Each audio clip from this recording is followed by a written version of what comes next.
Hey folks, today was a pretty productive day at the workbench, although as is often the case, I don't necessarily have a lot to show for it, but I was pretty busy on a lot of little tasks, cleaning up Graham Hill, getting him touched up because he's going to get fairly soon trapped inside the car, and at that point, no more painting, at least anything beyond his head. Uh, did some detailing on the engine block. I removed all of the components from the body shell, because I'm going to be painting it BRM green pretty soon. So the windscreen comes off, all of the injection trumpets, which were just dry fit, the roll bar, and that's going to be, all of that will be put back on once the body shell is painted the BRM green. And at that point, finishing up suspension adds and sealing it all in by putting in the bottom of the tub here, which I made out of plastic card. But before I can paint it green, I need to put some rivets on the car.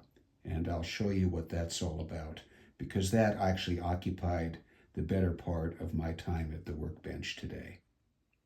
Well, I've had this really cool sheet of raised rivet decals from Micromark, HO scale, but HO scale for railroads, which works pretty well for 1/32 scale slot cars.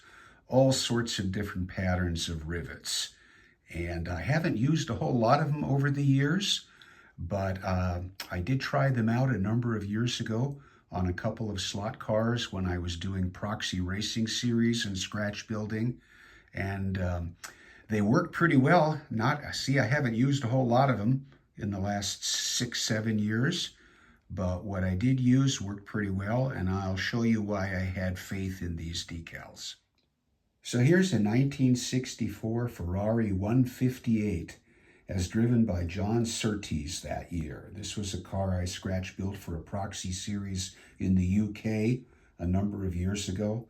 Now the 158 was Ferrari's, I guess, second monocoque F1 car, and it was notable in terms of how the panels and the chassis internal tub was riveted onto the skin.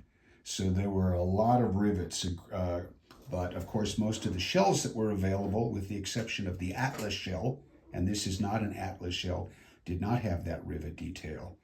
That is why I got that rivet sheet of decals, and I applied them, and they worked really well.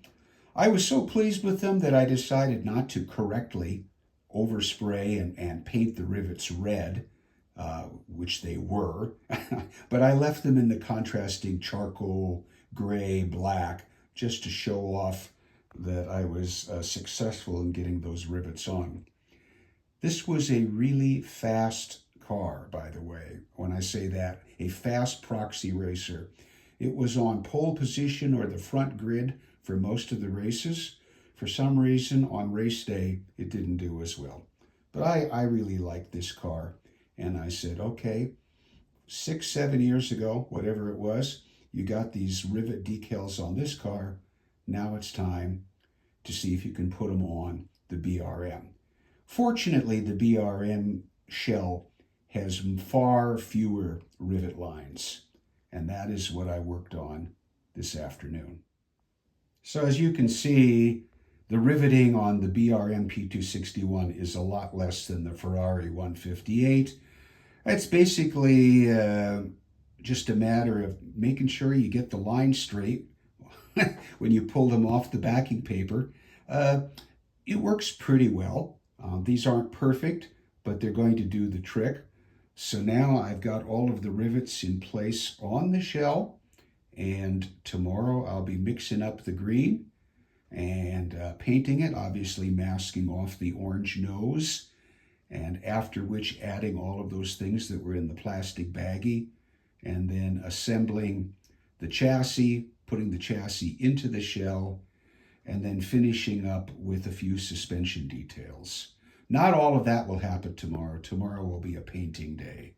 But yeah, I'm pleased with that I got these on, and that's what went on today. Final segment here will show what this looks like reassembled in a dry fit as it stands now. Now, I didn't put in the injection trumpets, dry fit them back in, or the roll bar. All that stuff is super fiddly, and I've got to take it out anyway to paint it so it stays in the bag. But I dropped the shell onto the chassis, put the windscreen on. Right now, everything fits. You never know until the final fitting. Oh, I left the exhaust manifold off. I guess I should drop that in just for the final picture. Hold on. Okay, here it is to close out the evening. I've added the exhaust manifold there, dropped it in. Yeah, all right. Take all these pieces apart again and start mixing up the blue and green, or actually it's green and blue, to see if I can recreate what I used to do 7 or 8 years ago with rattle cans. But this time it'll be with bottled acrylic paint going into the airbrush. So that's on tomorrow's agenda. Wish me luck, folks, and thanks for watching.